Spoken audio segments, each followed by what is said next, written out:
Preparations have begun for Egypt's maiden national dialogue meant to boost political inclusiveness to be coordinated by a recently formed National Dialogue Department.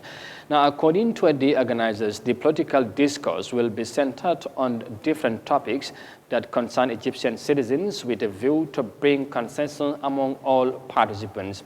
While many Egyptians embrace the political dialogue initiated by the president, not everyone is allowed to attend the conference. Here's more details of that in this report.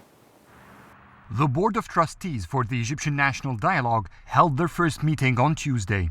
They have set the bylaws and the code of conduct which will regulate and structure what is expected to be the biggest political conference Egypt has ever seen. According to the board, the aim is to reach full agreement between participants over all topics that concern Egyptian citizens. The Board of Trustees will moderate the dialogue, organize its schedule, and will report all its findings to the President of Egypt.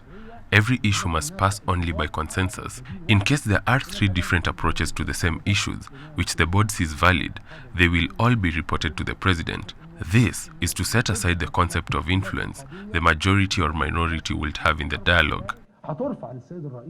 The National Dialogue is sending an open invitation to all Egyptians to join. Its board, however, says the only exception will be the Muslim Brotherhood group, people with criminal records, and those who refuse to recognize the legitimacy of the 2014 Constitution. We had planned to meet for an hour. Instead, we stayed for 7. That reflects how intense the talks were and how much details were discussed. What is more important is the actual dialogue.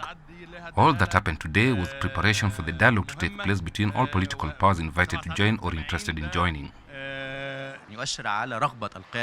This step indicates that Egypt's political leadership wishes to include all political and societal groups in creating a new republic. This includes having bigger political activity, diversifying opinions over all issues that the country faces. There are global challenges which Egypt needs to approach differently. To do that, we must first establish a national platform for people to talk. The National Dialogue's Board of Trustees will form its subcommittees during its next meeting on July 19. These committees will lead the talks on specific topics with experts and citizens concerned with issues on its agenda. President Abdel Fattah el-Sisi called for the dialogue in April, aiming that it will include all political forces without exceptions or discrimination. Over 96,000 applied to participate in the National Dialogue. Their application must include their insights about the topics they're concerned with, so the number of topics to be discussed is huge. The figure is also an indication to how much it is important for the country to open up space for its people to engage in discussing the country's policies.